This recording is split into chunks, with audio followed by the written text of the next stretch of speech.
A lot of basketball fans look at the Chicago Bulls drafting Michael Jordan, and you think of owner Jerry Reinsdorf and GM Jerry Krause. But did you know they were not responsible for the Bulls getting Michael Jordan? Some people know of Rod Thorn, the general manager, who went on to be the right-hand man to the NBA commissioner David Stern. Few articles and information is known about the owner, Jonathan Kovler. Jonathan Kovler is an American businessman and investor that was born and raised on the south side of Chicago. He is the grandson of Harry Bloom and the son of Everett Kovler, two influential figures in the distillation and distribution of Jim Beam bourbon whiskey. Although he was minority owner, he played a big role in the organization, as the majority owners, the Wirtz family, were not interested in the Bulls at first and were still interested and only interested in the Chicago Blackhawks organization. He is best remembered as former part owner of the NBA Chicago Bulls for 13 years. In the year 1972, at the age of 25, John Kovler became part of an ownership consortium that purchased the Bulls from the original owners, Dick Klein and Elmer Rich. Heading this consortium was Chicago Stadium owner and Chicago Blackhawks patriarch Arthur Wirtz.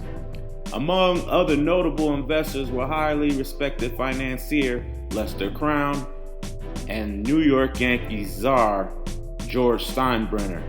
Yes, good old George Steinbrenner himself.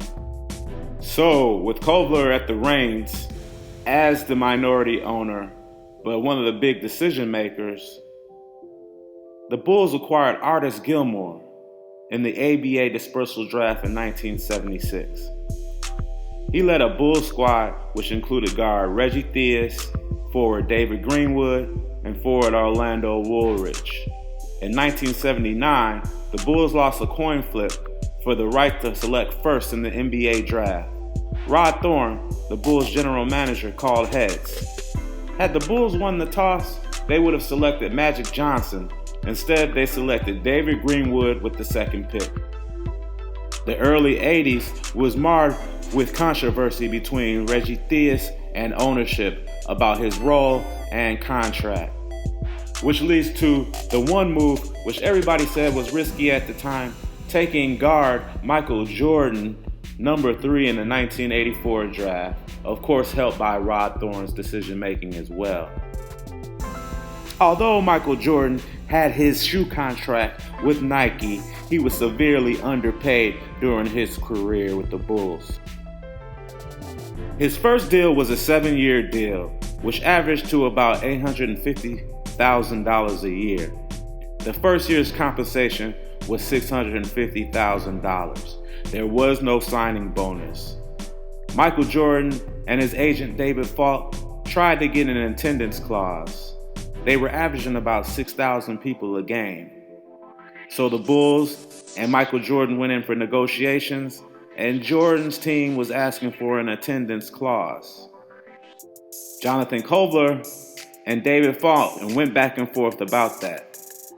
Kovler said, hey, we're not going to give him an attendance clause because if we draft him at the 3 spot, he better put people in the seats. So they never gave him an attendance clause. This shows that Kovler was a shrewd businessman, but also a smart one, because if they did give him that attendance clause, Michael Jordan would have become the de facto owner of the Chicago Bulls. This leads to the Chicago Bulls being owned by Jerry Reinsdorf. In the months prior to the purchase, Milwaukee businessman Marvin Fishman had been awarded $16.2 million judgment against the Bulls. Fishman had been illegally blocked from purchasing the team in 1972. Reinsdorf purchased the team from an ownership group that included the stellar Lamar Hunt, George Steinbrenner, Walter Shorenstein, Lester Crown.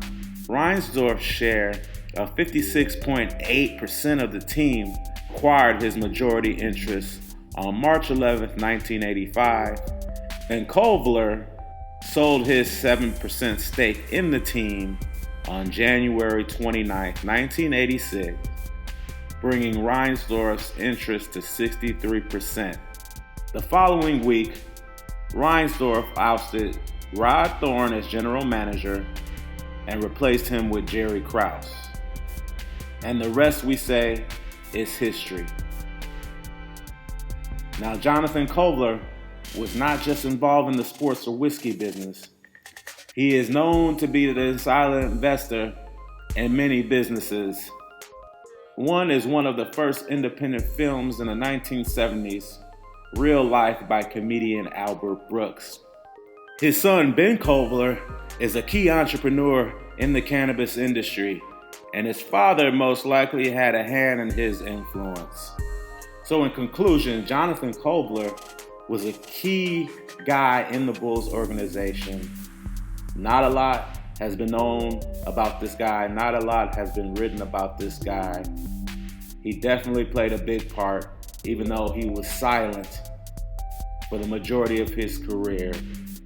And no, Jerry Reinsdorf and Jerry Krause was not responsible for drafting Michael Jordan. And this is Chicago sports history at its finest.